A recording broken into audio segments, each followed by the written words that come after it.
میرے عزیز چاہنے والے ناظرین اور سامعین السلام علیکم۔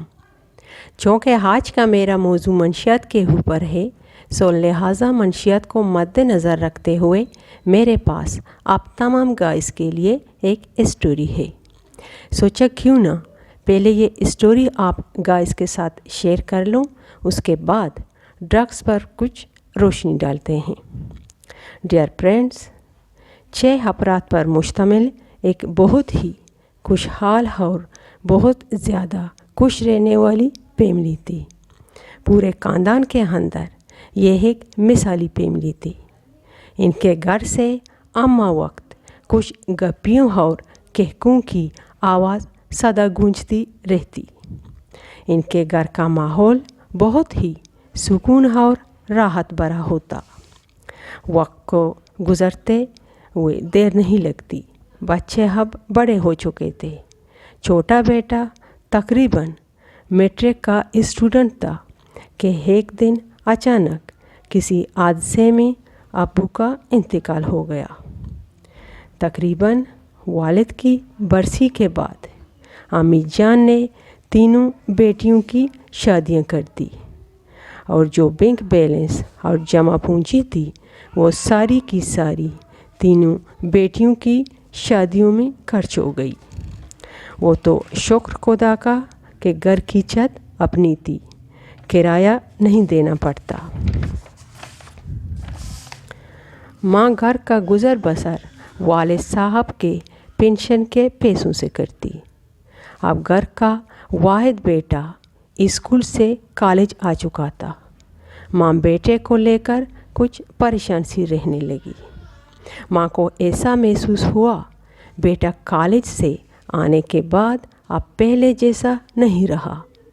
پہلے اپنے آپ کو سمجھتی کہ شاید بیٹا اب بڑا ہو گیا ہے اور کالج میں زیادہ پڑھائی ہوتی ہوگی۔ یہی وجہ ہے کہ بیٹے کا موڈ آف رہتا ہے۔ خود کو سمجھاتی اور تسلی دیتی، ہو نہ ہو یہی بات ہوگی۔ تقریباً اس ساری سچویشن کو 6 مہینے کا عرصہ گزر چکا۔ ایک دن ماں نے ٹھان لیا کیوں نہ بیٹے کا پیچھا کروں کہ آیا وہ کالج جانے کے بہانے کہیں اور نہیں جاتا۔ پہلے سوچا کسی پڑوسی سے مدد لیتی ہوں، پھر اپنے آپ کو سمجھاتے ہوئے کہ پڑوسی ایک کی 4 لگا کر پیش کریں گے۔ چنانچہ خود ہی ایک دن ہمت کر کے گھر سے نکل گئی۔ جیسے بیٹا گھر سے کالج کے لیے نکلا، ماں چپکے سے اس کے پیچھے چل دی۔ جیسے ہی کالج قریب آیا، ماں کیا دیکھتی ہے کہ بیٹا کالج جانے کے بجائے کالج کو کراس کرتا ہوا اس کے آگے جو گلی پڑتی ہے اس گلی کی طرف جا رہا ہے۔ ماں بھی اپنے آپ کو چپ چھپاتے اسی گلی کا رخ کر لیتی ہے۔ پہلے تو ماں گلی کی نکڑ پر کھڑی انتظار کرتی ہے کہ شاید بیٹے کو کوئی کام یاد آ گیا ہوگا۔ جب کچھ منٹ انتظار کرنے کے بعد بیٹا گلی سے باہر نہیں آیا تو ماں ہمت کر کے خود ہی گلی کے اندر چلی جاتی ہے۔ وہ کیا دیکھتی ہے کہ 4-5 لڑکوں کا ایک گروپ گول دائرے کی شکل میں اس طرح بیٹھے ہیں جیسے کوئی پروانہ شمع کے گرد چکر لگاتا ہے۔ گول دائرے کے اندر آگ کے دھوئیں اوپر ہوا میں اڑ رہے ہیں، اور ایک بڑی سی چادر ان سب نے اپنے سروں پر ایسے پھیرا ہوا ہے جیسے کوئی چارپائی پر بچھانا لگتا ہے، یعنی چاروں کونوں سے کور کیا ہوا تاکہ دھواں باہر نہ نکل پائے۔ ماں جب یہ منظر اپنی آنکھوں سے دیکھتی ہے تو ایک دم سکتے میں آ جاتی ہے۔ اس کی آنکھوں کے سامنے اندھیرا چھا جاتا ہے۔ وہ لاکھ کوشش کرتی ہے کہ اپنے بیٹے کو آواز دوں، مگر اس دن آواز نے بھی اس کے ساتھ وفا نہ کیا۔ وہ سب ایسے